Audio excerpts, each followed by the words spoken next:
Je suis ravie de faire mon numéro de duettiste avec Thierry que nous avons fait à Calvi il y a une dizaine de jours. Alors peut-être avant de vous dire ce que j'ai vu, non pas à la centrale de Fukushima, je ne suis pas allée, mais au Japon et dans la province de Fukushima et à Fukushima City, ça j'y suis allée. Je voudrais revenir un instant sur le problème de l'usurpation du débat, parce que c'est un sujet absolument central. On ne va pas réécrire l'histoire, on sait comment le nucléaire s'est implanté en France, c'est-à-dire sans débat démocratique et même sans débat parlementaire, sans débat tout court en réalité. Le problème est que l'usurpation du débat risque de continuer. Et c'est là-dessus que je voudrais vous dire un mot avant de vous parler de Fukushima et de la transition. Qu'est-ce que cela signifie, l'usurpation du débat? Cela veut dire d'abord de considérer qu'il n'y a pas de débat. Le nucléaire est un grand succès français. C'est le succès de la technologie française. Nous sommes fiers du nucléaire et par voie de conséquence, il n'y a pas de débat et il n'y a pas de sujet. Ça, on peut dire quand même que c'est une présentation qui a du plomb dans l'aile, quoique, quand on voit aujourd'hui même M. Copé prétendre au nom de la France, en réalité au nom du lobby nucléaire, ce qui n'est quand même pas tout à fait la même chose, vouloir interdire le débat, on a quand même quelques inquiétudes. Si donc le sujet n'est pas religieux et totalement dogmatique, encore faut-il qu'on puisse ouvrir un débat, c'est-à-dire poser les questions. Or, quelles sont les questions que pose le nucléaire? Première question, évidemment, c'est la question du risque. Je reviendrai sur cette thématique lorsque je vous parlerai de Fukushima. J'attire quand même votre attention sur le fait que c'est un sujet dont nous n'avons quasiment jamais débattu en France. La doxa, c'était « il ne peut pas y avoir d'accident nucléaire en France ». Et par voie de conséquence, oui, certes, il faut bien qu'on ait des plans s'il se passait quelque chose, mais bien évidemment, il ne se passera jamais rien. Et la meilleure preuve en est le plan, ce que je décris en long, en large et en travers dans le bouquin que j'ai fait il y a 3-4 mois, le plan qui a été imaginé par le groupe spécialisé sur ce sujet. On lui avait posé la question de savoir ce qui se passerait en cas d'incident mineur. Et donc, ils ont imaginé un accident dans lequel, pendant 1 heure, il y aurait un problème de relâchement de radioactivité dans l'air. Pendant 1 heure. Comme si, en plus, techniquement, on pouvait envisager quelque chose comme ça. Enfin, peu importe. Et donc, cela conduisait à faire évacuer la population sur 2 km et confiner le reste de la population sur 5 km. C'est-à-dire, c'est vraiment un scénario à l'eau de rose par rapport à ce qu'est un accident nucléaire. Eh bien, même cela, toutes les expériences qui ont été faites sur le terrain pour voir comment ça marchait ont montré que ça ne marchait pas du tout. C'est-à-dire que même quand les gens étaient parfaitement prévenus, que tout était en place, que les maires étaient prévenus, les populations étaient prévenues, on n'était même pas capable de faire ça, c'est-à-dire d'évacuer des gens sur 2 km et d'en confiner les autres sur 5 km. Donc, la question du risque n'a en fait jamais été posée en France. Parce que poser la question d'un accident nucléaire en France, c'est poser évidemment la question d'un rapport coût-avantage entre ce risque-là, en termes humains, en termes sanitaires, mais aussi en termes économiques. Quand vous prenez par exemple la centrale nucléaire du Blayais, je ne sais pas si certains d'entre vous ont été voir le Blayais, pour arriver au Blayais ou bien le voir, c'est-à-dire de l'autre côté de la Gironde, vous passez par Pauillac, Saint-Estève, Côte-de-Grave, vous voyez, c'est des choses qui chantent à notre oreille, hein? Bon, je n'ose imaginer ce qui se passe avec un pépin, même moyennement grave, au Blayais. Tout ça, c'est foutu, c'est fini. C'est une question qu'on n'a jamais posée. La France, c'est un pays touristique, c'est un pays agricole, c'est un pays viticole, c'est un pays d'agroalimentaire, je ne parle même pas du reste. Imaginez un peu ce qui se passerait. Mais c'est pas la peine de se poser la question puisqu'il ne peut rien se passer. Et c'est la raison pour laquelle vous avez vu, il y a quelques mois maintenant, au moment de Fukushima, M. Lacoste, le président de la SN, commençait à monter à créneau en disant « Mais attendez, on ne peut pas dire que c'est impossible en France. » J'ai entendu de mes propres oreilles M. Jacques Repussard, directeur général de l'Institut de radioprotection et de sûreté nucléaire, nous dire à Kiev, au moment des 25 ans de Tchernobyl, lors d'une grande conférence organisée par l'AIE à laquelle j'assistais, qu'un accident nucléaire de l'ampleur de Fukushima ou de Tchernobyl, statistiquement, se renouvellerait tous les 22 ans. Ça, c'est pour le risque. Sa première question. Question d'autant plus importante qu'il ne faut pas oublier que le nucléaire n'est pas assuré. Il y a certes des conventions, les puristes me diront « Mais Madame Lepage, ce que vous dites, c'est pas vrai, il y a des conventions sur la responsabilité civile en matière nucléaire et vous n'avez pas le droit de dire que c'est pas assuré. » Oui, enfin, c'est pas assuré. Je considère que plafonner à 1,5 milliard d'euros un accident nucléaire, c'est comme s'il n'y avait pas d'assurance. D'autant plus, mesdames et messieurs, que vous pouvez consulter vos propres assurances, responsabilité civile et habitation, celles qu'on a tous les uns les autres, vous constaterez que le risque atomique est exclu de toutes les assurances. C'est-à-dire que s'il y a un pépin, nos assurances personnelles ne marchent pas et il n'y a pas d'assurance globale. D'où l'intérêt d'autant plus grand de se poser la question de la réalité du risque. Ça, c'est la première question. Seconde question, c'est l'intérêt économique, industriel, financier de la France à continuer dans cette voie. Et heureusement qu'il y a des gens comme Thierry qui ont travaillé pour donner des éléments, parce que si vous attendez de l'État français qu'il informe convenablement les populations, et pire encore, qu'il s'informe lui-même sur le terme du débat, vous pouvez attendre un moment. L'inventaire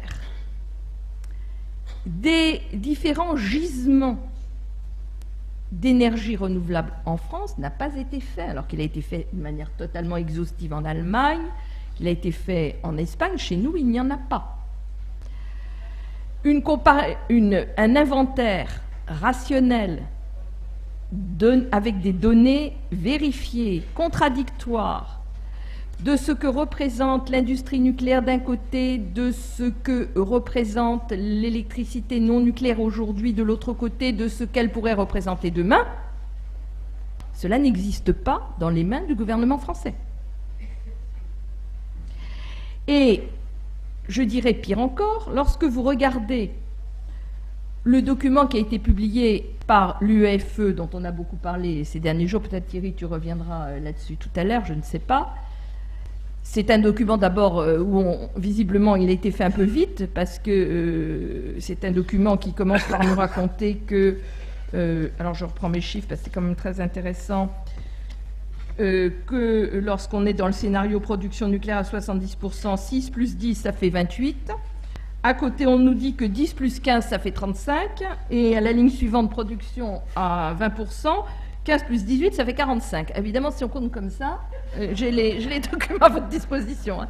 Si on compte comme ça, effectivement, on n'est pas arrivé. Ça, c'est tout à fait clair. Mais indépendamment de ça, je dis ça pour rigoler, mais c'est vrai. Hein, vous pouvez le document est sur Internet, vous pouvez le consulter, vous verrez. Quand on fait l'addition de l'éolien offshore et le photovoltaïque, il y en a 6 pour l'éolien offshore, 10 pour le voltaïque, et mettre ça fait 28. Bon, au lieu de 16. Bon, enfin bref.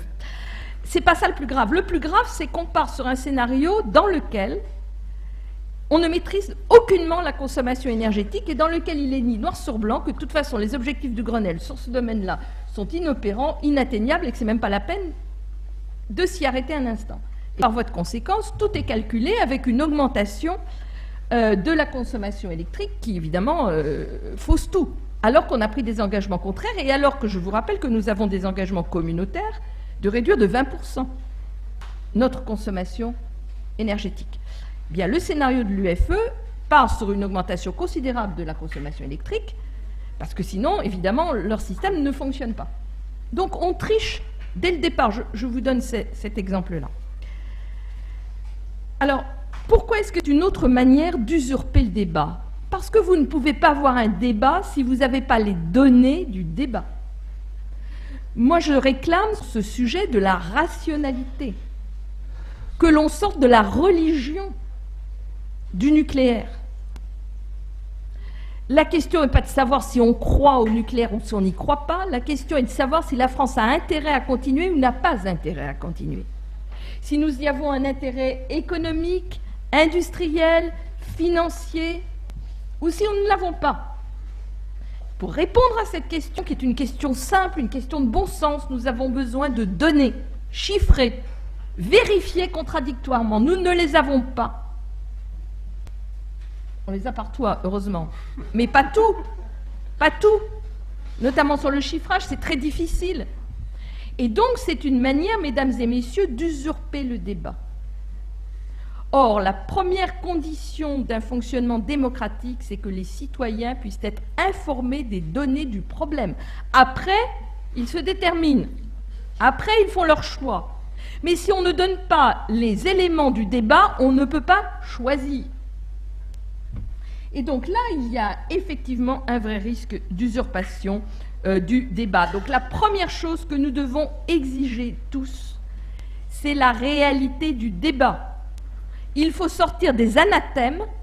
Ce sujet est un sujet majeur pour l'avenir de la France. Ce n'est pas une question d'écolo ou de pas écolo. C'est une question de savoir quel choix les Français veulent faire sur le sujet qui est probablement le plus structurant pour leur avenir économique, industriel, financier, sanitaire, etc., etc. Cette question est d'autant plus importante que, comme Nelly le disait il y a un instant, lorsqu'on va au Japon, on ne peut pas revenir comme on est parti. Le sujet du nucléaire n'est pas un sujet que je découvre. J'ai commencé ma vie professionnelle en 1977 avec la centrale nucléaire de Flamanville. Donc, vous voyez, ça ne remonte pas tout à fait aujourd'hui. Et je me suis penchée au cours de ma vie à peu près sur toutes les centrales nucléaires françaises pour défendre ceux qui n'en voulaient pas, y compris La Hague et y compris Creil-Malville. J'ai, comme ministre de l'Environnement, refusé de signer le décret de redémarrage de Superphénix lorsque le Conseil d'État l'a annulé en février 1997. Ça m'a valu un bras de fer assez viril avec le Premier ministre. Mais j'ai dit que je ne le signerais pas et que je partais s'il voulait que ce texte soit signé. Je ne suis pas partie. Je suis partie, mais parce que les Français nous ont fait partir, pas pour cette raison-là. Donc, je connais bien ce sujet. Aller au Japon, c'est vivre de l'intérieur. La tragédie, parce qu'il n'y a pas d'autre mot, que représente un accident de ce genre. J'ai rencontré les autorités politiques, j'ai rencontré les associations locales, j'ai rencontré les associations internationales, j'ai rencontré des députés de l'opposition, j'ai rencontré des Français qui vivent au Japon, j'ai rencontré les autorités européennes au Japon. J'ai vu quand même pas mal de gens. Qu'est-ce qu'ils disent? Les autorités publiques japonaises vous disent, premièrement, nous sommes dans la catastrophe. Ce qui n'est pas du tout le langage tenu ici. En France, on ne parle plus de Fukushima, ou quasiment plus. Comme on est dans un monde médiatique dans lequel ce dont on ne parle pas n'existe pas, cela veut dire qu'en réalité, on essaye de mettre dans la tête de nos concitoyens que le problème est maîtrisé. C'est faux. C'est un mensonge. Rien n'est maîtrisé. Et les autorités japonaises le disent de la manière la plus claire. Là-dessus, ils sont tout à fait clairs. Il y a 3 cœurs en fusion. On ne sait pas jusqu'où. C'est-à-dire, est-ce qu'ils se sont enfoncés? Oui, probablement. Jusqu'où, on ne sait pas. Donc on imagine d'injecter de l'eau en grande quantité pour que des robots sous-marins puissent aller voir. Mais en l'état, on ne l'a pas fait. Deuxièmement, il y a une très grande inquiétude autour de la solidité des piscines. C'est-à-dire que les piscines sont aujourd'hui fissurées, ça on le sait, ce qui oblige à réinjecter constamment de l'eau de mer et donc à accepter une pollution radioactive permanente. Seulement c'est ça ou ça remonte, donc c'est ça. Et vous avez vu qu'il y avait eu probablement une reprise de réaction en chaîne dans le réacteur numéro 2, si je ne dis pas de bêtises, il y a quelques jours. Donc, premier point, rien n'est maîtrisé. Et les autorités japonaises le reconnaissent très clairement. Deuxième élément, les autorités disent on fait ce qu'on peut. Alors, séparons deux choses. L'information et l'action. Sur l'action, je veux bien croire qu'ils font ce qu'ils peuvent. Parce que précisément, ils ne peuvent pas faire grand-chose. Parce que précisément, tout gouvernement, mais je n'incrimine en rien le gouvernement japonais, soyons clairs, ça se passerait chez nous, ce serait peut-être encore pire. Aucun gouvernement confronté à un drame pareil ne peut faire. Pourquoi? Très facile à comprendre. Quand l'accident s'est produit, quand la catastrophe s'est produite, qu'est-ce qui s'est passé? Les Japonais ont évacué la population sur 20 km autour de la centrale. Ont proposé à ceux qui vivaient dans le rayon de 30 km de partir. Certains sont partis, certains ne sont pas partis. Et puis après, les gens sont restés. Avec ceux qui avaient de l'argent, qui pouvaient partir et qui ont fait partir leurs enfants, et les autres, qui sont restés, et qui vivent dans un univers tout à fait contaminé. À telle enseigne que la règle qui prévaut dans les pays de l'AIEA sur les limites de radioactivité admissibles pour la population civile, soit 1 millisievert par an au-delà de la radioactivité naturelle, est passée à 20 millisieverts par an au-delà de la radioactivité naturelle, c'est-à-dire la dose maximale admissible pour les travailleurs du nucléaire. Ça veut dire que des petits-enfants, des personnes âgées, des enfants, des ados, sont dans un univers de 20 millisieverts par an, c'est-à-dire un univers radioactif. Comment faire autrement? Sauf à faire partir ces gens, ou à leur donner le choix de partir. Sauf que, pour le faire, il faut de l'argent. Et que le gouvernement TEPCO n'a évidemment rien du tout, puisqu'au contraire, il vient de recevoir 8 milliards de la part du gouvernement japonais pour les travaux sur le site.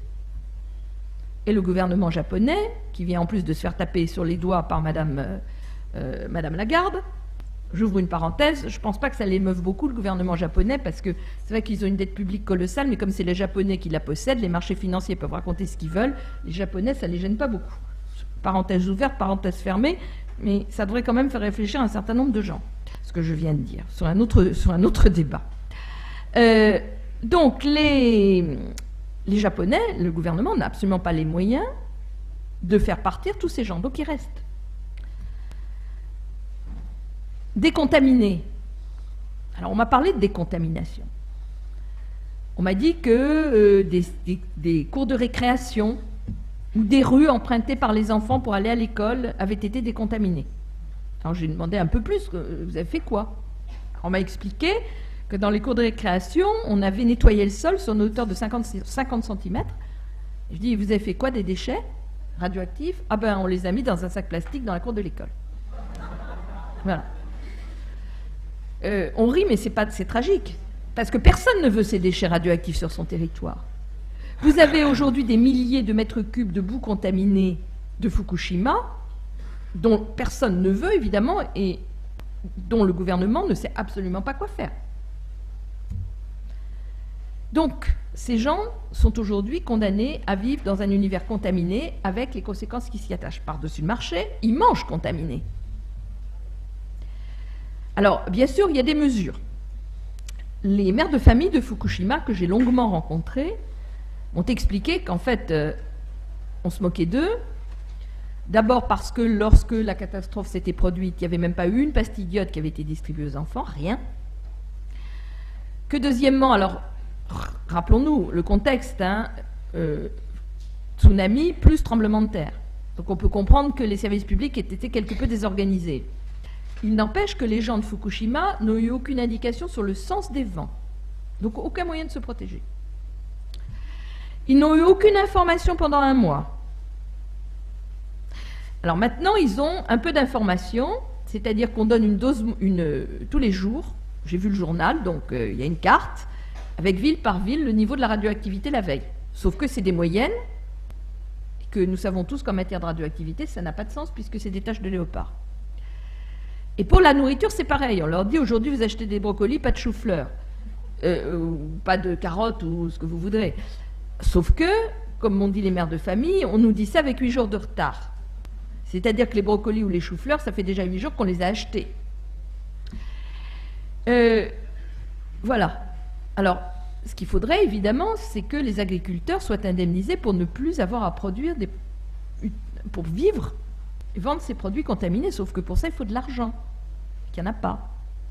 Et la même chose pour les pêcheurs. Il faut de l'argent, il n'y en a pas.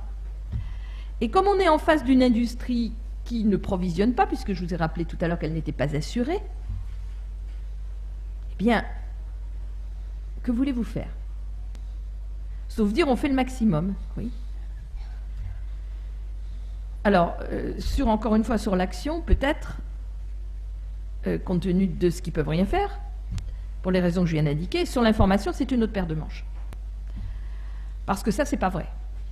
Sur l'information, ce n'est pas vrai. Les mères de famille de Fukushima ont souligné qu'elles étaient extrêmement inquiètes en raison d'abord de la désinformation ambiante, parce qu'ils ont trouvé évidemment le professeur de pèlerin local, d'étape, si je puis dire, qui est un des vice-présidents de l'université, vice-doyen de l'université, qui se balade partout en disant que jusqu'à 100 millisieverts, il n'y a absolument aucun problème. Vous savez, ça me rappelle ceux qui disaient qu'il y avait 25 morts à Tchernobyl, etc. C'est à peu près la même désinformation. Qu'il y avait eu des pressions extrêmement fortes sur les médecins pour qu'ils ne communiquent plus sur ce qu'ils pouvaient voir dans leur cabinet. Et donc, il y a une véritable angoisse. Et on peut tous, mettez-vous un instant dans la peau d'une mère de famille de Fukushima, on peut comprendre le cauchemar, hein, quand même, quand on a des gosses à élever. C'est cauchemardique. Et donc, il n'y a pas d'information, en réalité, précise. Les dosimètres n'ont pas été donnés, comme ils auraient dû l'être. Alors, il y a des écoles où les enfants sont équipés de dosimètres, d'autres où ils ne le sont pas. Et on m'a dit qu'il y avait 40 000 dosimètres qui avaient été bloqués à la frontière, à l'aéroport tout au moins, de Tokyo. Et quand j'y suis allée, donc fin août, ils y étaient toujours. Voilà la situation. Alors, aspect positif, parce que de temps en temps il y en a, c'est que les Japonais, ils ont réduit leur consommation électrique de 28% en 6 mois, ou en 5 mois. C'est-à-dire que quand nous sommes dans un pays comme le nôtre, où on nous dit que grâce au nucléaire, nous allons pouvoir réduire nos émissions de gaz à effet de serre, ce qui est totalement faux, puisque vous savez que l'année dernière, nous les avons augmentées de 5,5% au passage. Et que de toute façon, sauf à s'éclairer et se chauffer, sur le plan sportif, c'est quand même assez fort. Hein. À la bougie, il faut bien utiliser le nucléaire. Eh bien, les Japonais nous donnent une réponse. Ils ont 11 centrales sur 54 qui fonctionnent. Ils ont baissé de 28% leur consommation d'électricité et ils ne travaillent pas à la bougie, hein, je peux vous assurer, ils ne travaillent pas à la bougie. Simplement, ils ont changé leur mode de fonctionnement. Un escalator sur 2, un ascenseur sur 2 dans les transports collectifs, mais on peut encore tout à fait accéder à la gare et au métro, je l'ai fait sans aucune difficulté. Plus de publicité allumée la nuit, on vit sans. Le ministère de l'Environnement où je suis allée n'était pas éclairé, donc lumière du jour. Pas de climatisation dans le ministère de l'Environnement, ailleurs il pouvait y en avoir, mais là il n'y en avait pas. Alors c'est vrai qu'avec 41 degrés de chaleur humide dehors, c'est dur, ça c'est vrai. Le ministre m'a reçu avec un petit ventilateur, genre celui que ma grand-mère avait près d'elle quand il faisait très chaud, c'est tout petit ventilateur.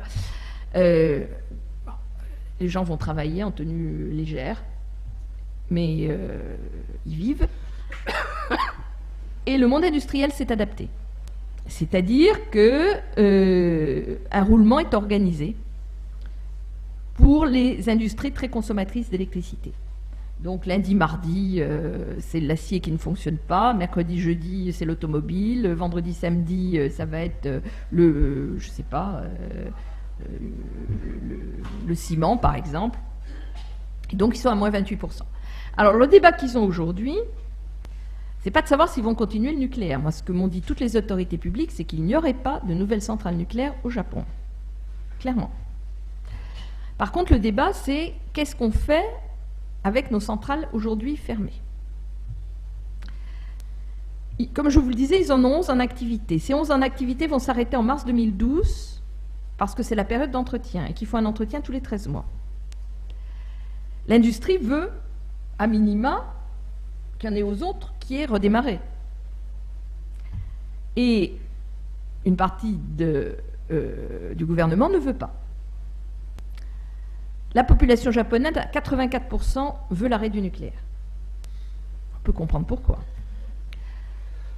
J'ouvre juste une parenthèse là-dessus, puis je me tais parce que je suis trop bavarde et je vais passer la parole à Thierry.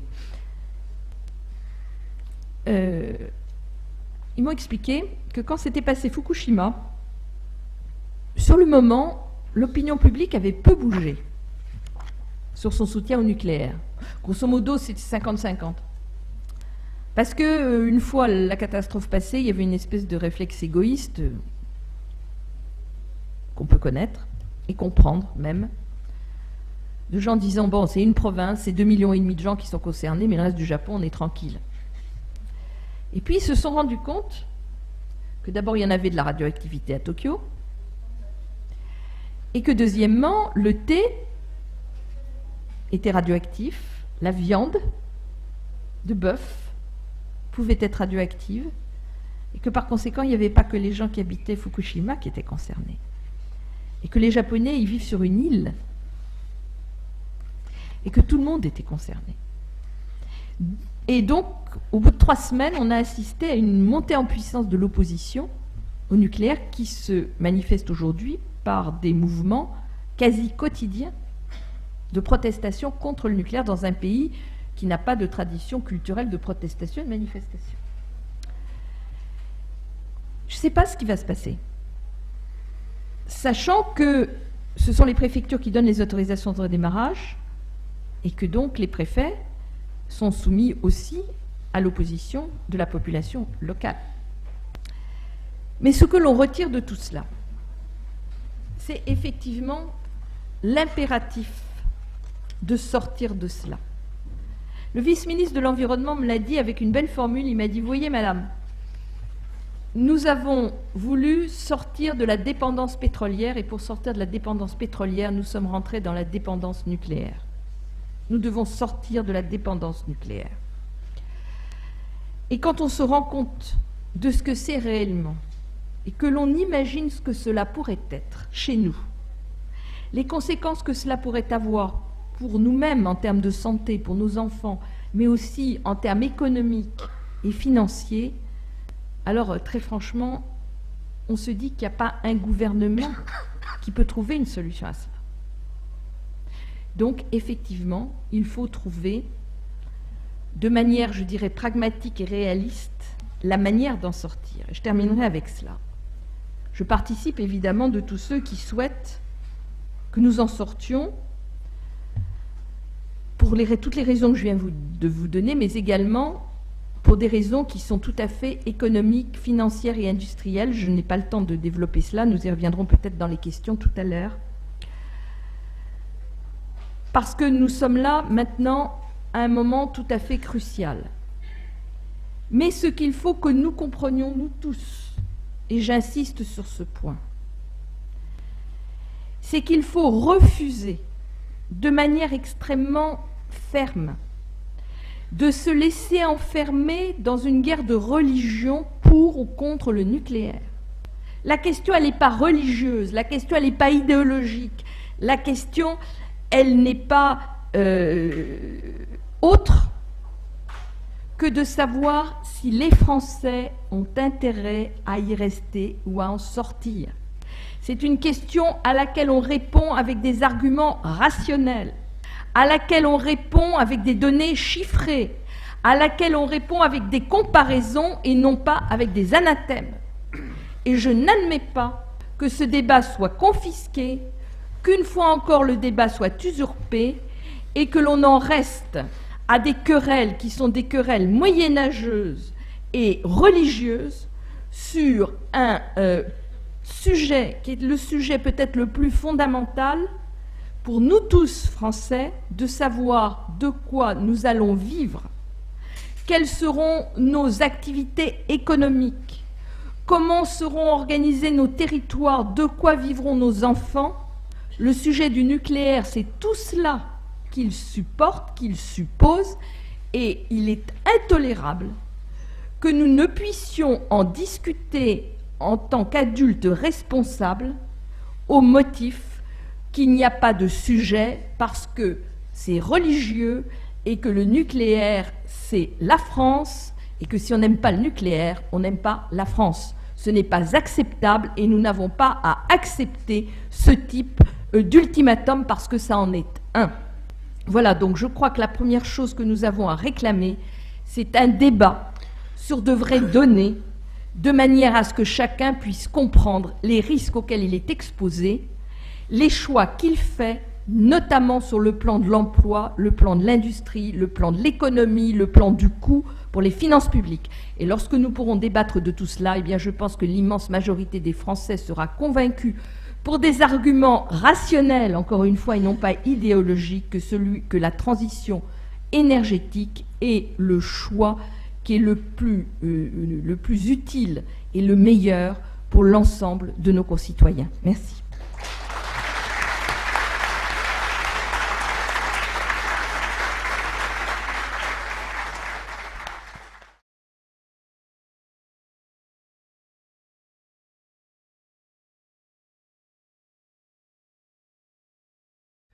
Donc je vais maintenant enchaîner sur la transition, bien sûr, la transition de la transition. Un mot quand même avant pour dire que Corinne a tout à fait raison. Il y a un vrai problème en France avec les données. Lorsqu'on veut faire un scénario énergétique, il faut évidemment rechercher des données. Vous ne pouvez pas imaginer le mal qu'on a à trouver un certain nombre de données qui devraient être des données parfaitement publiques. Des données, par exemple, comme combien consomme un ménage français en matière de chaleur, de gaz, d'électricité, etc. Ces données-là sont privées. Elles sont réalisées par des organismes privés, payés par l'État. Elles devraient être totalement publiques, elles ne le sont pas. Donc il faut se débrouiller derrière, il faut utiliser des données qui, bon, disons, sont tombées du camion, on va dire ça comme ça, pour pouvoir avancer, c'est incroyable. Et on a une vraie difficulté avec ça, ne serait-ce que pour poser correctement le débat. Alors pourquoi? Parce que quand on commence à gratter un peu, peut-être que Benjamin Dessus en a parlé tout à l'heure, eh bien on s'aperçoit de choses extraordinaires. Par exemple, un ménage allemand, l'Allemagne c'est quand même pas un pays du tiers-monde, un ménage allemand consomme 25% de moins d'énergie électrique qu'un ménage français pour ses besoins en équipement, réfrigérateur, éclairage, ordinateur, etc. 25% de moins. Pourquoi? Tout simplement parce qu'ils utilisent globalement des appareils qui sont plus efficaces. Il y a un vrai travail sur la maîtrise de l'énergie qui est fait sur place, qui est dans les têtes. Et ce travail sur la maîtrise de l'énergie, c'est pas innocent qu'il soit là. C'est que tout simplement, ils sont en train de faire une transition énergétique. Et donc, à ce moment-là, bien entendu, la valeur de l'énergie devient quelque chose d'important. Qu'est-ce que ça veut dire? Ça veut dire que si le coût de l'énergie unitaire, les kilowattheures, est demain un peu plus important, parce que de toute façon, il le sera avec la vérité des prix, etc. Il va prendre 30%. Mais si vous consommez moins de kilowattheures, eh bien finalement, pour votre porte-monnaie, pour votre pouvoir d'achat, c'est exactement la même chose. Et regardez bien les discours qu'il y a actuellement, on nous fait peur sur le coût du kilowattheure. Personne ne nous dit, vous pouvez finalement avoir un niveau de consommation égal si vous diminuez votre nombre de kilowattheures. Voilà un petit exemple qui montre qu'il faut regarder avec beaucoup d'attention les statistiques, les chiffres, etc. Et donc, effectivement, il faut se plonger dedans. C'est compliqué. Je vais essayer de le faire avec vous. C'est pas simple, ça demande un petit effort. Nous, ça nous a demandé à 15 experts 13 mois de boulot. Mais je vais essayer de les résumer en un quart d'heure ou une vingtaine de minutes. Et puis, bien sûr, si vous voulez aller plus loin, vous allez sur notre site negawatt.org et là vous avez toute une série de documents. On vient de mettre en ligne 3h30 de présentation du scénario Negawatt. Donc vous avez pour demain de quoi faire chez vous. Il y a également quelques documents aussi qui sont en ligne, mais je vais essayer de m'attacher un peu à l'essentiel.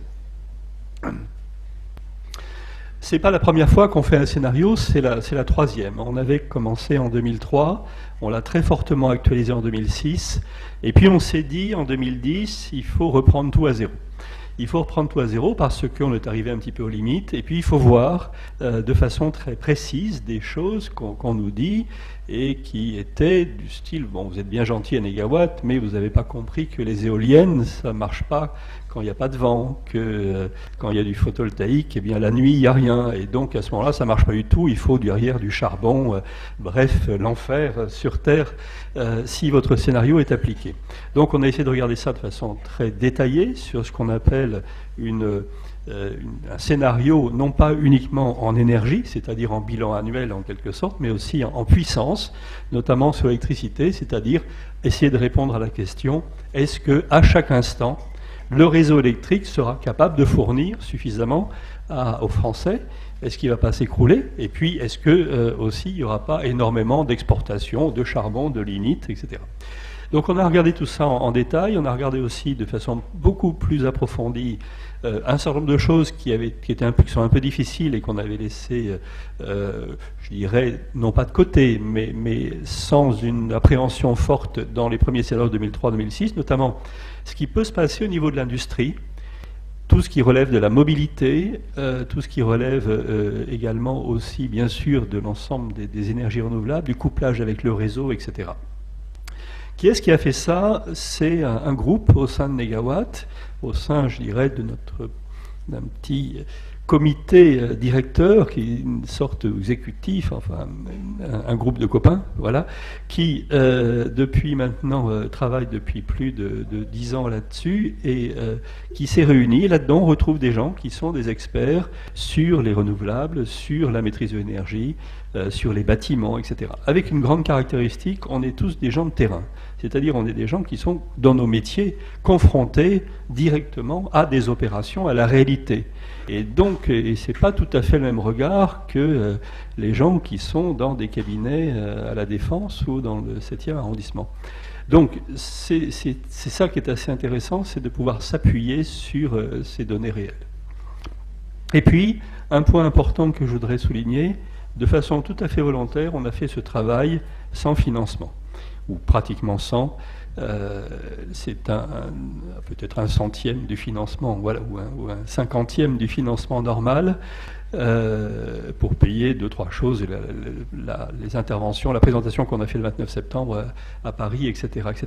Mais on l'a fait volontairement comme ça, de façon à pouvoir être totalement indépendant dans ce qu'on peut dire, alors qu'on aurait pu évidemment trouver des financements européens ou de l'ADEME pour ce genre d'exercice, mais ça a été une volonté de notre part, et on ne le regrette pas, même si, évidemment, c'est un exercice qui est pas facile, un peu épuisant, parce que c'est très complexe, mais en même temps formidablement enrichissant, surtout si on n'en fait plus, comme on a essayé de le faire, un exercice purement d'ingénieur, mais un exercice qui va associer des sociologues, des architectes, des urbanistes, évidemment des ingénieurs, des gens de terrain, parce que la transition, c'est tout ça également.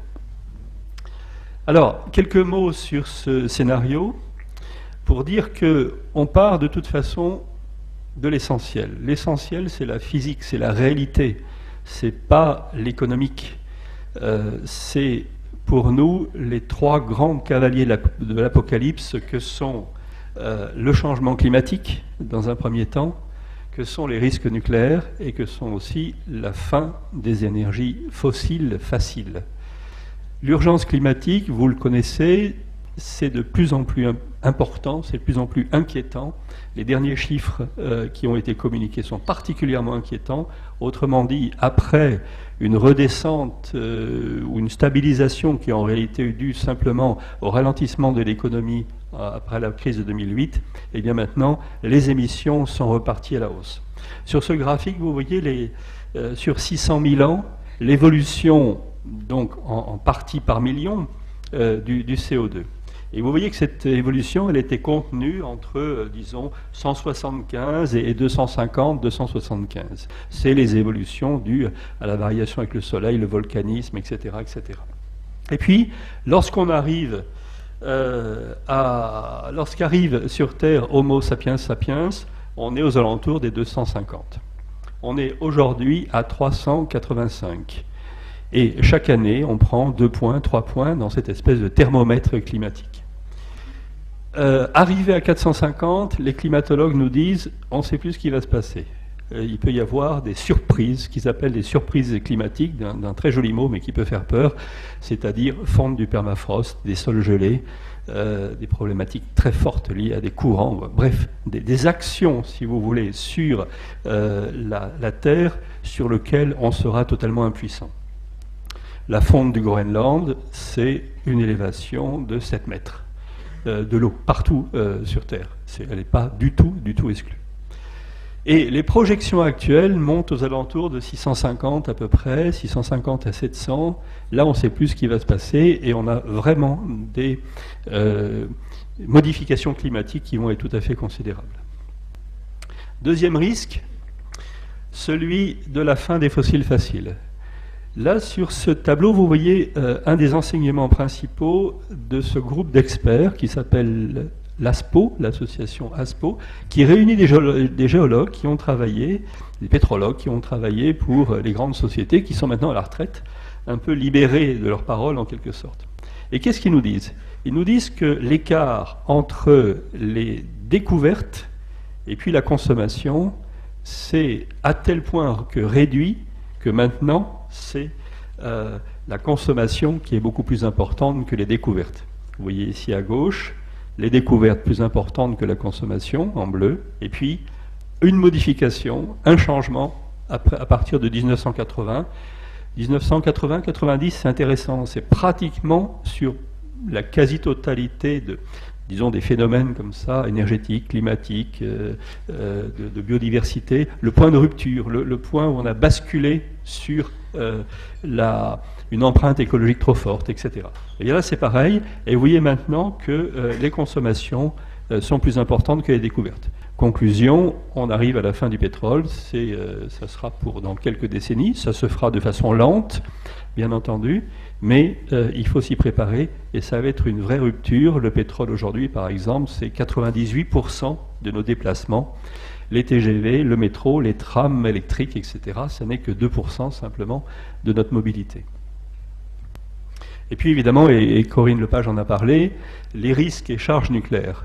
Alors pour nous, il y a une question simple. On nous dit depuis 10 ans, ah oui, mais c'est bien ce que vous racontez, c'est intéressant, mais pourquoi vous êtes contre le nucléaire? Ça, on nous le dit en haut de l'État, c'est assez rigolo.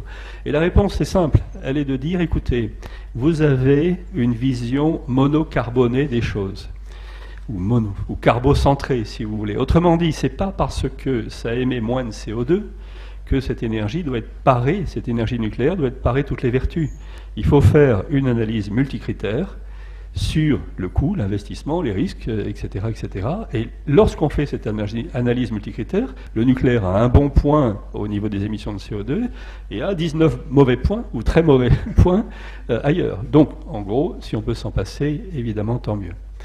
Et donc, avec ce genre d'analyse, on hiérarchise à ce moment-là les différentes énergies, et c'est ce qu'on prend en place, c'est ce qu'on prend pour réaliser notre scénario. Alors on le fait au travers d'une approche un peu originale qu'on a développée maintenant depuis une dizaine d'années, qui consiste à dire comment, au lieu de regarder qu'est-ce qu'on va faire en éolien, et puis en biomasse, et puis en économie d'énergie, etc., essayons de serrer un peu les problèmes. Et la première chose, et Corinne Lepage vient de le rappeler pour ce qui se passe au Japon, c'est d'avoir une véritable politique de sobriété énergétique. La deuxième chose, la deuxième étape, c'est une politique d'efficacité énergétique, c'est pas tout à fait pareil. Je vais expliquer pourquoi. Et puis ça n'est qu'après, lorsqu'on a travaillé sur la sobriété et l'efficacité, c'est-à-dire qu'on a réduit la demande d'énergie, qu'à ce moment-là, on a derrière la possibilité de produire, et bien entendu de produire avec les renouvelables. Alors la sobriété, c'est en fait prioriser nos besoins et les services énergétiques essentiels. Réfléchir finalement à l'usage de l'énergie. Est-ce que c'est très logique de finalement se promener en ville avec un outil qui s'appelle une voiture, qui fait 1500 kg, qui est apte à rouler à 160 à l'heure sur autoroute avec 6 personnes à l'intérieur, mais on va la faire promener en quelque sorte à 25 à l'heure en ville, alors que le conducteur pèse 60 kg. Il y a un problème d'adaptation de l'outil. On est en permanence avec des outils qui peuvent être utilisés de façon surpuissante et donc qui surconsomment. C'est pareil partout, c'est pareil dans nos maisons, dans nos habitats, sur les éclairages publics. Je vais prendre un autre exemple que j'aime bien prendre à Paris, parce que les Parisiens ne l'ont pas remarqué, ou c'est venu tout doucement. C'est les publicités que vous avez dans le métro, vous savez, ces grands écrans maintenant animés. Moi je viens assez souvent à Paris, j'habite à côté de Montpellier, et puis une fois j'en ai vu un, je me suis dit, tiens, aïe. Après j'en ai vu 2, 3, 10, etc. Et là je me suis dit, ça y est, les envahisseurs arrivent. Et chacune de ces publicités animées va consommer 6000 kWh. Qu'est-ce que c'est que 6000 kWh? C'est la consommation pour les besoins électriques, domestiques, votre réfrigérateur, les ordinateurs, l'éclairage, etc. Tout ce qu'on ne peut pas faire autrement qu'avec l'électricité, à part donc le chauffage et l'eau chaude. C'est la consommation de 2 ménages français. Quand vous allez reprendre le métro, regardez chacune de ces publicités et vous vous dites, on l'enlève et on peut fournir à ce moment-là de l'énergie. On peut fournir finalement, grâce à cette économie, grâce au négawatt, on va pouvoir fournir de l'énergie à 2 ménages français. Et ça augmente, et on est à peu près, on estime qu'il y a à peu près 1 million de panneaux publicitaires qui, comme ça, tranquillement, sans aucune réglementation, sans aucune limite, vont être changés. La sobriété énergétique, c'est donc réfléchir en quelque sorte finalement à l'usage de l'énergie. Je n'ai pas parlé de technique, là j'ai parlé simplement d'intelligence, je dirais, personnelle dans son comportement et d'intelligence collective. Et puis, l'efficacité, c'est privilégier, évidemment, les rendements, les équipements qui ont un bon rendement, mais aussi les chaînes énergétiques qui sont à très bon rendement. Qu'est-ce que c'est qu'une chaîne énergétique? C'est tout simplement, qu'est-ce qu'il y a derrière le bouton? Est-ce que vous vous êtes posé la question, j'appuie sur un interrupteur, qu'est-ce qu'il y a derrière? Eh bien, lorsqu'on regarde qu'est-ce qu'il y a derrière, lorsqu'on remonte on remonte les lignes électriques jusqu'à la centrale, et puis après derrière jusqu'à ce qu'on appelle la ressource primaire, c'est-à-dire l'uranium, le gaz, le fioul, etc., on s'aperçoit qu'on est sur des très mauvais rendements énergétiques. Quand vous avez par exemple un convecteur électrique chez vous, eh bien pour 1 kWh qui va être fourni à votre pièce, il faut 4 kWh d'énergie primaire, c'est-à-dire que le rendement global est de 1/4, 25%. Ça, c'est l'efficacité. Et efficacité plus sobriété, c'est un gain qui est de l'ordre de 60 à 65% de notre consommation énergétique. Qu'est-ce que ça veut dire? Ça veut dire que là où on consomme 100 actuellement, on peut tout à fait imaginer de vivre à peu près aussi bien, en ayant évacué les publicités dont je parlais tout à l'heure et évidemment des consommations un peu extravagantes et superfétatoires, on peut vivre en consommant 35 à 40. Et donc c'est 35 à 40 qu'il faudra produire. Et à ce moment-là, bien entendu, ça sera d'autant plus facile à produire à partir des renouvelables, parce qu'il faudra produire 35 ou 40 d'énergie et non pas 100. Alors quelle méthode on a retenue pour ce scénario? C'est un scénario de transition énergétique, pas uniquement sur l'électricité. Corinne Lepage l'a rappelé, l'électricité c'est 21% de nos consommations d'énergie, et puis Corinne c'est 99% du débat, quoi. Je veux dire, ça c'est typiquement français. Dans la tête des gens, énergie égale électricité. Regardez autour de vous, ça fonctionne à plein, parce que derrière, eh bien, on a 20 ans, 30 ans de messages publicitaires qui nous ont fait croire ça. C'est faux, l'électricité vient bien derrière les besoins de chauffage et de chaleur, pardon, et les besoins de mobilité. Une action sur la demande, j'en ai parlé, et sur l'efficacité, la priorité sur les énergies de flux et non pas de stock. C'est ça la grande différence. Les énergies renouvelables, ce sont un flux. Autrement dit, elles se renouvellent. Et finalement, quand on y pense un petit peu, les renouvelables, c'est ramener ce bon vieux soleil dans le système. Le vent est dû à la différence de température entre des masses d'air, c'est actionné par le soleil. L'énergie solaire, bien entendu. La biomasse, c'est évidemment de la photosynthèse et c'est du soleil.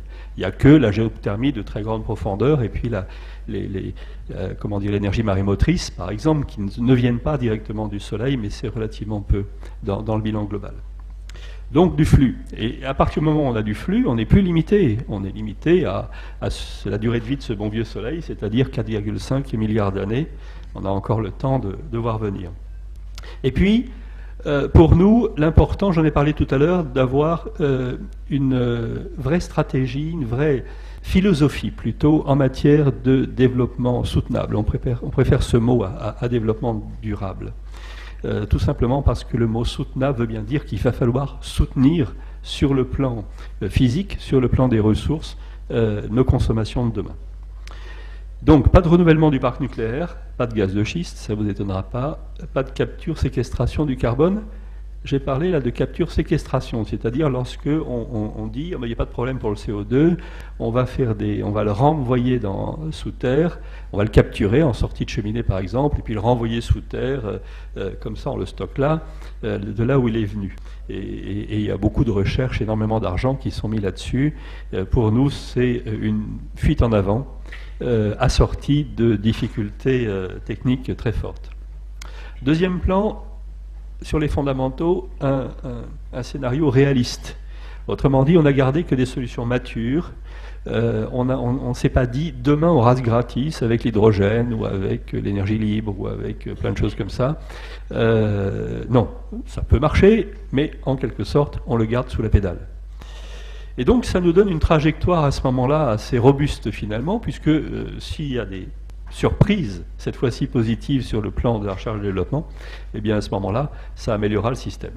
Et puis le troisième point très important, c'est qu'effectivement, il faut que ce soit un développement soutenable, de façon à ce qu'on puisse réduire l'impact des risques et avec une ligne directrice, léguer des rentes et des bienfaits aux générations qui vont venir, plutôt que des dettes et des fardeaux, faire en sorte, en quelque sorte, comme le disait Hans Jonas, que demain on puisse tout simplement avoir une vie authentiquement humaine.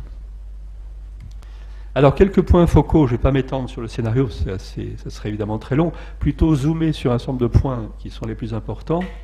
En matière de résidentiel et tertiaire, on peut résumer par ce tableau un petit peu les formidables révolutions qu'il peut y avoir dans le domaine de l'habitat.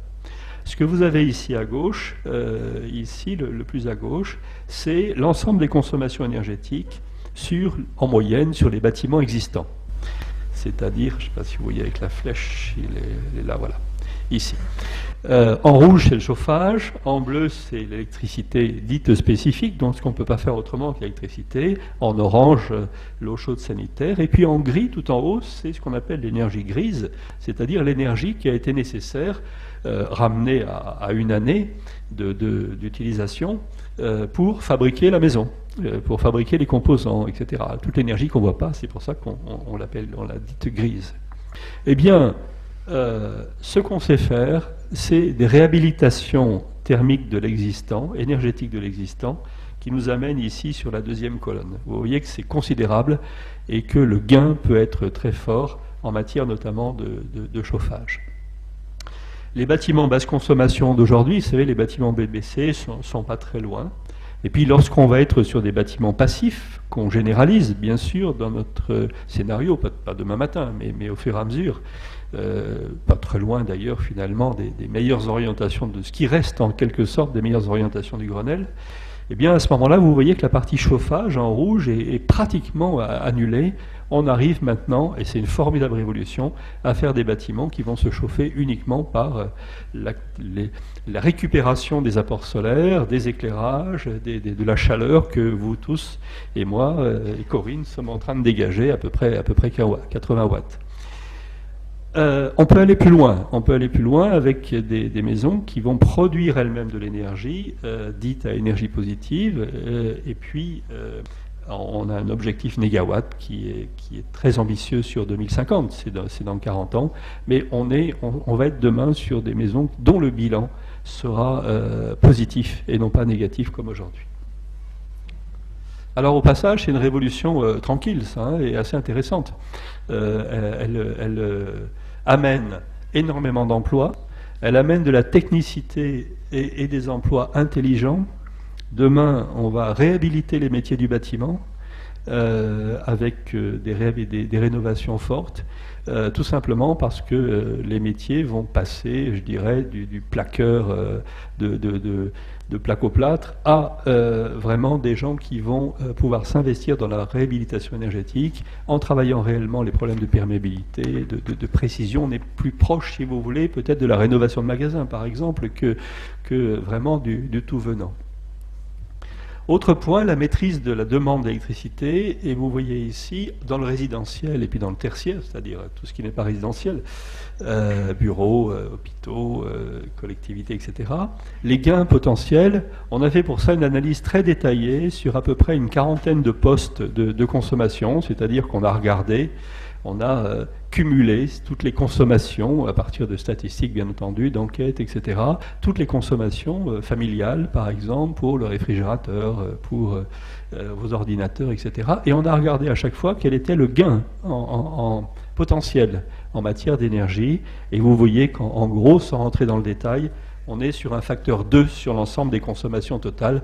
On peut diviser par 2 les consommations domestiques, par exemple.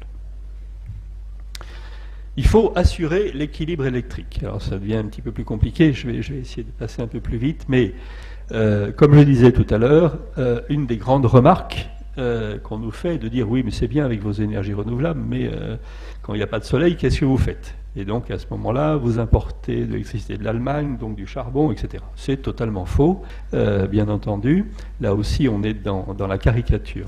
Qu'est-ce qui se passe quand, à un moment donné, il y a un déséquilibre au niveau du réseau entre l'offre et la demande, c'est-à-dire entre les consommations des gens, et puis à un moment donné, il faut produire? Eh bien, il y a toute une série de possibilités qui sont, les gestionnaires de réseau connaissent tout à fait ça. Ils connaissent bien ça du côté de la demande, de la consommation, et puis se mettent en place dans beaucoup de pays maintenant toute une série de stratégies, on l'a déjà partiellement en France, qui sont de faire appel, par exemple, à l'hydraulique de lac, qui est très flexible, avoir des techniques dites d'effacement, c'est-à-dire de faire en sorte qu'à un moment donné, par exemple pour des industriels, on leur dit, attendez, ne consommez pas à 19h, si vous consommez à 21h, ça m'arrange. Et à ce moment-là, on vous fait un prix meilleur. C'est l'effacement. On a aussi ce qu'on appelle les smart grids, qui est les réseaux intelligents. Vous savez, tout devient intelligent. Hein, à part nous, de moins en moins, mais nos iPhones deviennent intelligents. Enfin, donc là maintenant les réseaux sont intelligents, c'est smart grid, et en fait ça veut dire qu'on va pouvoir maintenant connecter sur le réseau beaucoup plus d'installations qu'avant, et puis le réseau va arriver à gérer ça. On peut faire de l'interconnexion de réseau. La France n'est pas toute seule dans ce qu'on appelle la plaque européenne, bien sûr, pour foisonner l'offre et la demande. Et puis on peut stocker par des stations de pompage, ça se fait déjà ce qu'on appelle les steppes. Et puis on a trouvé quelque chose qui est tout à fait intéressant, je vais décrire un petit peu plus loin, qui est de faire appel à ce bon vieux méthane, mais cette fois-ci sous forme de méthane de synthèse. Et puis, au pire, et d'ailleurs c'est ce qui se passe dans le scénario à la fin, si on a trop d'énergie renouvelable, par exemple, une éolienne, à la fin, elle ne tourne pas, et puis c'est pas très grave. C'est un problème de coût, simplement, à un moment donné. Si on a une meilleure solution, et donc si on peut utiliser l'électricité, eh bien à ce moment-là, on le fait. Mais sinon, c'est pas très grave. Lorsqu'on a énormément de renouvelables, comme à la fin de notre scénario, à un moment donné, de ne pas tout utiliser, on n'en a pas foncièrement besoin. Alors, le stockage sous forme de méthane, là, le schéma est un petit peu compliqué, surtout pour les gens qui sont un peu loin. Je vais essayer de vous expliquer simplement les grandes lignes. L'idée, si vous voulez, c'est de dire, et ça c'est assez original, c'est de dire qu'on a toujours raisonné avec un réseau en tête, le réseau électrique. Mais en réalité, on a des tas de réseaux en France. On en a un deuxième formidable qui est celui du réseau de gaz, qui couvre 70% de la population. Et ce qu'on sait peu, c'est que ce réseau de gaz, il dispose de formidables capacités de stockage. C'est-à-dire que le gaz, actuellement, le gaz que vous utilisez avec votre gazinière ou votre chaudière gaz, eh bien, il est stocké dans de grandes cavités souterraines depuis des dizaines d'années. Ça pose strictement aucun problème. En fait, il est stocké un petit peu comme il se stocke naturellement, finalement, dans les gisements de gaz et de pétrole.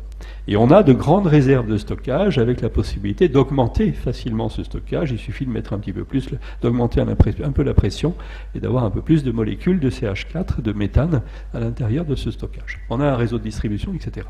Et donc l'idée est de se dire, mais si on essaie de réguler tout ça, non pas avec un seul réseau, mais avec deux réseaux, le réseau électrique, mais le réseau de gaz. Et là arrive une technique qui s'appelle la méthanation. C'est pas tout à fait la même chose que la méthanisation. La méthanation qui consiste à, lorsqu'on a beaucoup d'électricité, par exemple des éoliennes, je sais pas, imaginez un grand champ offshore, c'est-à-dire en mer éolien, à un moment donné, l'été notamment, il va produire trop d'électricité. Et bien cette électricité, par l'hydrolyse, on en fait de l'hydrogène. Et cet hydrogène, on va venir le synthétiser avec du gaz carbonique, du CO2, qui lui va être pris en sortie de cheminée, par exemple sur des cimenteries ou sur d'autres installations, éventuellement à partir d'ailleurs de biomasse, puisque derrière il y aura aussi du CO2. CO2 plus hydrogène, ça nous donne, c'est la réaction de M. Sabatier, le même que l'Université de Toulouse, qui a eu en 1912 le prix Nobel pour ça, c'est la réaction de méthanation, il y en a du CH4. CH4 qu'on renvoie ensuite, après, derrière, dans le réseau de gaz. Et donc, demain, le réseau de gaz, il n'y aura pas là-dedans uniquement que du gaz fossile, du gaz ce qu'on appelle le gaz naturel, qui vient de chez M. Poutine, chez ex-Kadhafi, etc. Mais il y aura, de mer du Nord aussi, mais il y aura du gaz qui va venir du biogaz, donc de la méthanisation, des fermentations en quelque sorte, et puis du gaz qui va être du gaz synthétique. Donc le même gaz, mais sous trois formes différentes, et vous voyez tout de suite qu'on peut faire à ce moment-là des ajustements. Et pourquoi le gaz est intéressant? Parce que avec le gaz, on arrive à faire de la chaleur, bien entendu, votre chaudière, évidemment, votre gazinière, mais on arrive à faire de la mobilité. C'est le gaz naturel véhicule, très peu utilisé en France, fortement utilisé en Italie, et qui pose strictement aucun problème. Et puis, on arrive à faire de l'électricité également, avec du gaz, par l'intermédiaire de centrales gaz cycle combiné. Ce qu'on a fait aussi, je continue mon zoom, on a fait une approche extrêmement intéressante, et vraiment je vous invite dans quelques semaines, ça sera publié en janvier, à regarder ces travaux. On a couplé notre scénario avec une autre étude qui est celle d'une équipe qui s'appelle Solagro, qui est à Toulouse. Et ils sont partis sur un scénario qui, lui, n'est pas énergétique, mais qui est sur... Ah.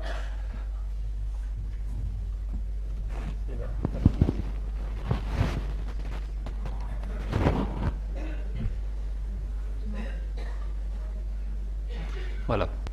Ils sont partis sur un scénario qui part de la réflexion suivante, extraordinairement fertile et intéressante. Est-ce que demain, dans le cadre d'un scénario de transition énergétique, on a suffisamment de terre en France? La France est quand même un pays fini, et donc si demain on veut par exemple avoir plus d'énergie qui vient de la biomasse, avoir des maisons qui soient plus en paille, notamment, ou utilisant des matériaux comme le chanvre, etc. Tout ça, il va falloir le cultiver. On va aussi avoir des problèmes en termes de biomasse. On a un régime alimentaire qui utilise évidemment des surfaces agricoles, etc. Est-ce que ça tourne tout ça? Et donc, ils ont mixé tout ça sur un scénario aussi approfondi que le nôtre, en regardant les problématiques de surface, d'artificialisation des surfaces, etc., des forêts. Et on a couplé nos deux scénarios. Ce qui est très intéressant, c'est qu'ils arrivent également aussi à boucler comme nous, mais avec une modification assez forte de notre régime alimentaire. Ça veut dire que demain, si on continue à avoir un régime aussi carné que maintenant, eh bien, quelque part, on va coincer sur l'ensemble des terres. La problématique du lait également est évidemment très très importante sur les surfaces. Et ça, c'est très nouveau parce que pour l'instant, on avait, je dirais, une vision un petit peu sanitaire uniquement des choses. Maintenant, on arrive aussi à avoir une vision beaucoup plus systémique, à la fois sur le plan énergétique et sur le plan du développement du territoire. Alors, qu'est-ce que ça donne? Les renouvelables dans le scénario ici, c'est ces différentes courbes qui sont en térawattheures. Les térawattheures, c'est les milliards de kilowattheures. Pour fixer les idées, un réacteur nucléaire, c'est 6 térawattheures par an, par exemple, hein, pour un 900 mégawatts. Donc, vous divisez par 6 ou 7 et vous avez le nombre de réacteurs. En gros, c'est un peu ça. Vous voyez une courbe qui se détache ici, alors c'est depuis 2000 jusqu'à 2050, il y a une courbe tout en haut qui se détache, eh bien c'est la bonne vieille biomasse solide, autrement dit c'est tout ce qu'on peut utiliser en termes de chaleur, là c'est toute énergie confondue, hein, c'est pas uniquement l'électricité, tout ce qu'on peut utiliser en termes de chaleur à partir de la biomasse, le bois bien sûr, mais aussi les déchets, etc. On a ensuite un développement de l'éolien et du grand éolien assez soutenu, condition impérative de la transition énergétique, là-dessus je suis tout à fait clair. Ça ne veut pas dire qu'il faut des éoliennes partout demain, c'est évident. Par contre, il faut évidemment réfléchir en termes de parc éolien coopératif, correctement ajusté, etc. Mais les éoliennes, c'est un des points, les éoliennes terrestres, c'est un des points forts de la transition énergétique, notamment en termes de vitesse de transition, c'est totalement indispensable. Derrière, on a aussi un développement de l'éolien dit offshore, de proximité, sur ce qu'on appelle les éoliens plantés dans la mer, en quelque sorte. Et puis, se développe également ce qu'on appelle aussi l'éolien sur barge, ou flottant, en quelque sorte, c'est-à-dire qui peut être maintenant situé à plusieurs dizaines de kilomètres des côtes. Et là-dessus, il y a des développements qui sont intéressants, mais qui sont pour après 2020-2025. Du biogaz, c'est en jaune, qui est le gaz de la transition énergétique. Un développement fort du photovoltaïque, j'en reparlerai après tout à l'heure. Et puis moindre du solaire thermique, essentiellement sur évidemment les besoins d'eau chaude, mais très clairement le photovoltaïque est en train de dépasser le solaire thermique sur beaucoup d'usages. Alors quel bilan au terme de ce scénario et de l'ensemble de ce travail? Voilà, alors le bilan c'est ça, évidemment c'est un peu compliqué. Ça c'est la situation d'aujourd'hui. Alors ça ressemble un petit peu à un plan de métro où c'est en fait tous les flux énergétiques qu'il y a en France. Vous avez à gauche, ici, tout à fait à gauche, en violet par exemple, et puis la hauteur va donner la quantité d'énergie, vous avez le nucléaire. Et puis au-dessus, en jaune, c'est ce qu'on importe en gaz. Au-dessus, c'est ce qu'on importe en pétrole. Et puis en gris, c'est les pertes. Et vous voyez par exemple quelque chose de tout à fait étonnant, c'est qu'à partir de l'uranium initial, de la quantité d'énergie qu'il y a en quelque sorte dans l'uranium fissile, eh bien, comme une centrale nucléaire ne fonctionne qu'avec un rendement de 33%, eh bien, on a des pertes formidables, et c'est tout ce qui est en gris tout au-dessus. Ici, là-haut.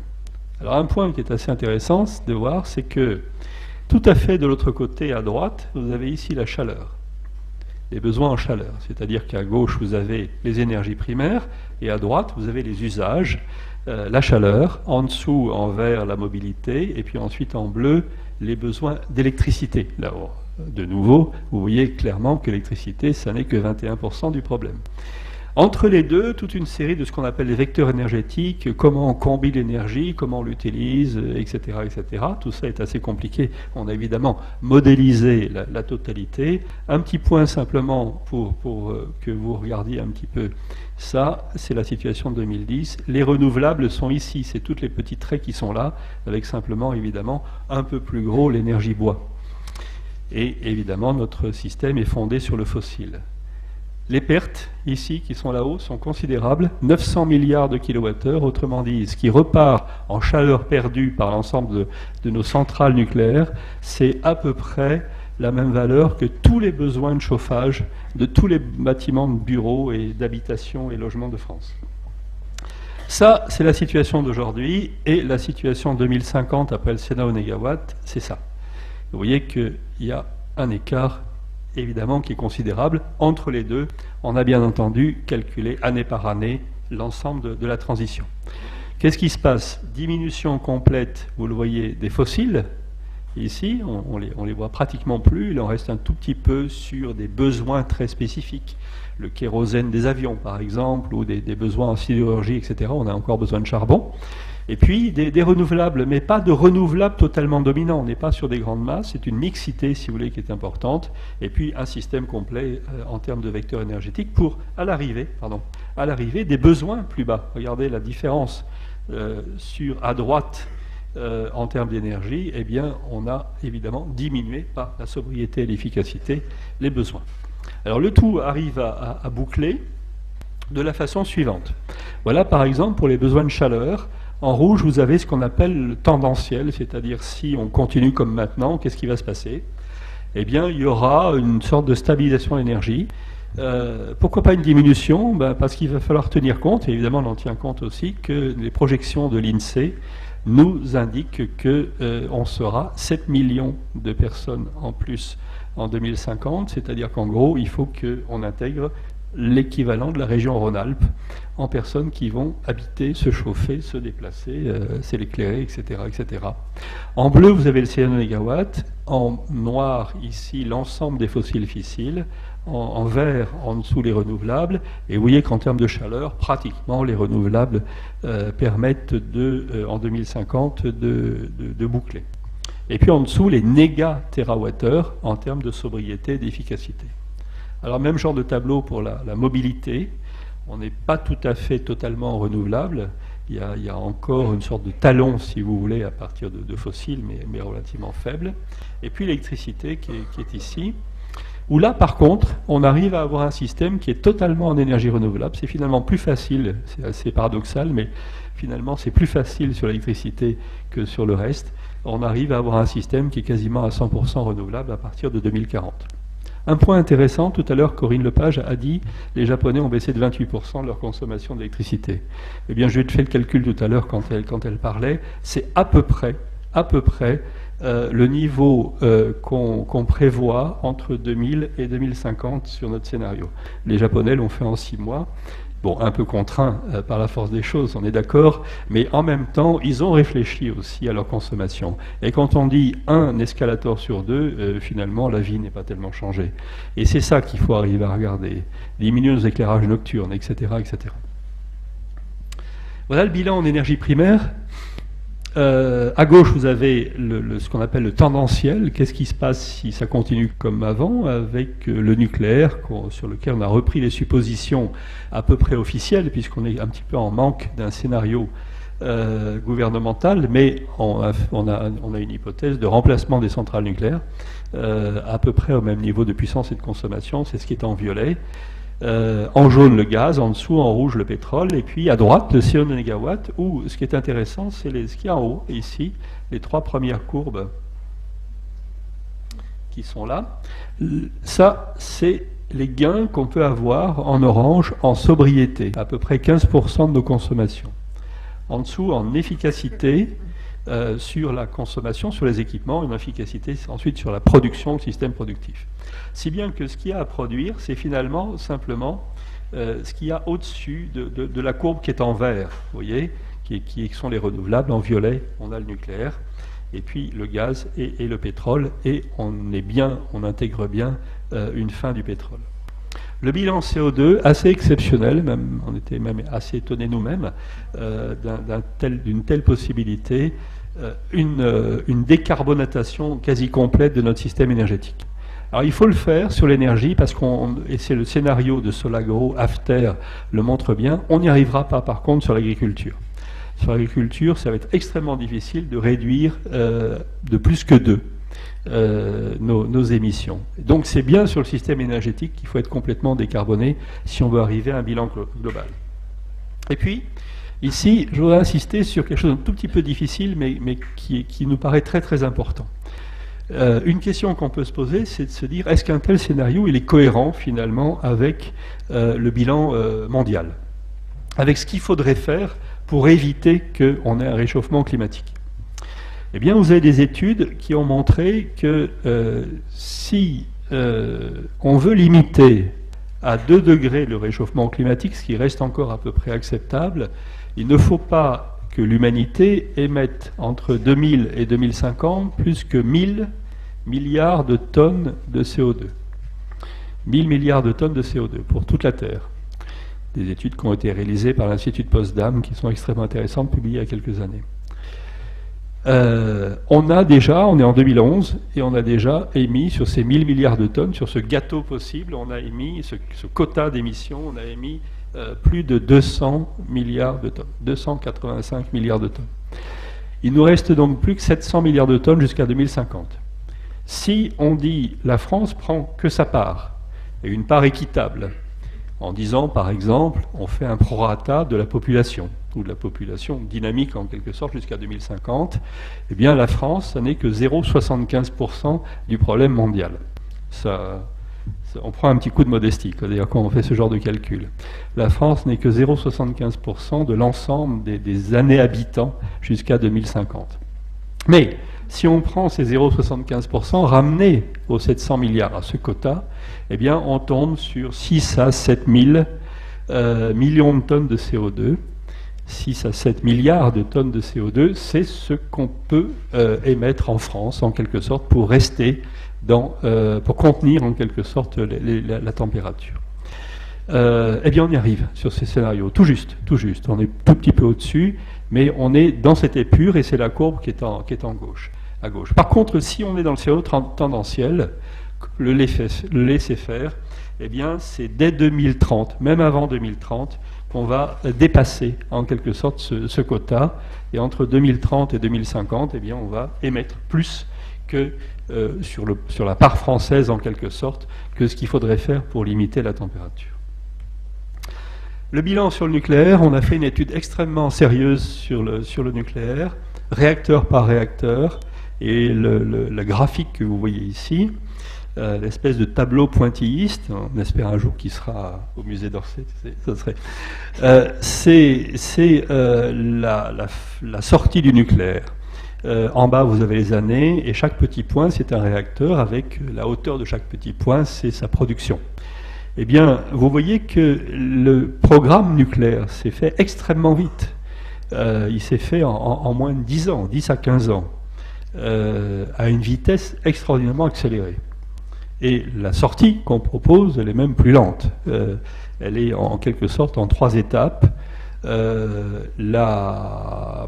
La suppression, la fermeture de 6 à 8 réacteurs parmi les plus dangereux, sur des critères à déterminer, mais qui sont une sorte de combinaison entre les problèmes de sismicité, de proximité de la population et d'ancienneté. C'est pas d'ailleurs parce qu'un réacteur est le plus ancien qu'il est peut-être le moins en sécurité. Il y a beaucoup de problèmes sur les paliers N4, sur les réacteurs récents, qui sont presque plus inquiétants que pour des plus vieux.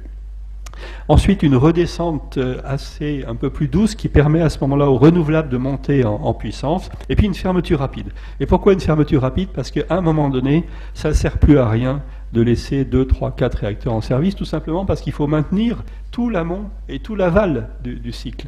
Et c'est totalement anti-économique. Donc il faut faire, d'ailleurs, comme vont le faire les Allemands, une fermeture assez rapide, avec une fermeture programmée dans notre scénario à 2033. Je vous donne rendez-vous à Civaux 2 le 15 août 2033. Voilà. Les énergies fossiles, j'en ai terminé. Pratiquement, les énergies fossiles baissent considérable de ces énergies, on le voit bien. Et ce qui est intéressant, c'est la courbe qu'on ne voit pas très bien ici, qui est en jaune, qui est le gaz. Le gaz, c'est notre variable d'ajustement, et on voit bien que le gaz est maintenu n'explose pas, comme on aurait tendance à nous le faire croire. Il est maintenu au travers de tous les éléments dont on vient de parler. Le coût de la transition énergétique, une ou deux vues là-dessus et j'en terminerai, parce que c'est le grand débat du jour, évidemment. Deux idées fortes. La première, c'est que les énergies renouvelables sont déjà et vont être compétitives d'ici quelques années. Donc le problème de coût va être totalement modifié. Là, si vous prenez par exemple le photovoltaïque, vous avez une baisse, c'est l'ensemble des 4 courbes qui baissent, qui ont été calculées pour des centrales de puissance différentes. À terre, au sol, supérieur à entre 36 et 250 kW, etc. Eh bien, on s'aperçoit que le point de croisement de cette courbe avec le coût du prix de détail électrique, il est pour 2019-2020. Le point de croisement du photovoltaïque avec le prix de gros va être sur 2023, 2024, etc. Donc ce problème de coût, il faut bien le voir en dynamique. Ce n'est pas le coût d'aujourd'hui qui importe. Lorsqu'on parle par exemple de l'EPR, en admettant qu'il produit son premier kilowattheure, ce qui rien n'est moins sûr en 2016, comme ce que nous l'annonce, ça sera du 2017-2018 au mieux, eh bien, vous le voyez ici, 2018, le photovoltaïque, il est déjà compétitif. Donc plus aucun financier privé ne financera, il commence déjà pu le faire, ne financera le nucléaire. Et un des exemples les plus formidables, c'est Siemens. Siemens a participé à tous les réacteurs nucléaires allemands, a été un des partenaires de l'EPR. Et quitter l'EPR, voyant un peu le problème, pour s'allier avec le russe Rosatom. Et le PDG de Siemens vient de déclarer il y a quelques semaines, Rosatom c'est fini et le nucléaire c'est fini. Maintenant, Siemens, demain, c'est les 2 trains formidables de l'efficacité énergétique et des renouvelables. Donc voilà une société qui est quand même pas, comment dire, on est dans le capitalisme pur et dur quand même, qui fait ce choix-là. Et ce choix, on le voit partout en Europe. Il ne reste donc que la citadelle française qui a pris un autre train, qui reste avec ce qu'on pourrait appeler ses lignes Maginot. Et il va se passer ce qui s'est passé après les lignes Maginot. Voilà. Le nucléaire monte, lui, en coût. C'est ça qui est très intéressant. Sur cette courbe, vous voyez l'augmentation du coût du nucléaire au fur et à mesure qu'on fait du nucléaire dans le monde. En gros, pour simplifier, c'est un petit peu ça. Et vous voyez que, alors que toutes les technologies baissent, par exemple le photovoltaïque baisse, si vous voulez, sur ces courbes-là, le nucléaire, lui, monte. Et donc, le point de croisement, il est dans quelques années. Et c'est parce qu'un certain nombre de dirigeants on commence à comprendre ça qu'on assiste à l'espèce d'affolement qu'il y a aujourd'hui. Moi, je crois que c'est là. Et sur lequel on essaye de pousser au maximum pour perpétuer ce qui se passe actuellement, c'est-à-dire une sorte de continuité, aller dans une espèce de fuite en avant. Les emplois. Nous avons fait une étude au niveau des emplois avec le CIRED, un organisme indépendant. Et c'est pas nous qui avons fait cette étude. Cette étude montre que la transition énergétique, c'est 600 à 700 000 emplois de plus en 15 ans. Le bilan net est positif. Lorsqu'on considère l'emploi tous les emplois directs, indirects, etc., ceux qui évidemment vont être détruits, mais aussi ceux qui sont dans l'efficacité, ceux qui sont dans les renouvelables, et ceux qui sont gagnés par l'augmentation du pouvoir d'achat des Français. Quand vous réduisez votre consommation d'énergie, vous regagnez en pouvoir d'achat et donc en activité, et donc en emploi derrière indirect. La facture énergétique d'aujourd'hui, c'est de l'ordre de 50 à 60 milliards d'euros sur les fossiles. Elle est évidemment considérablement diminuée dans ce scénario, qui est finalement un scénario, j'allais dire, à la fois de sécurité et de non-regret. Si on s'engage là-dedans, eh bien, si demain il y a une énergie beaucoup plus facile, on la prendra. Mais j'y crois pas beaucoup. Et il faut réserver l'avenir, desserrer les contraintes, et c'est ce que essaye de faire ce scénario. Il essaye de rendre possible ce qui est souhaitable. Voilà, merci.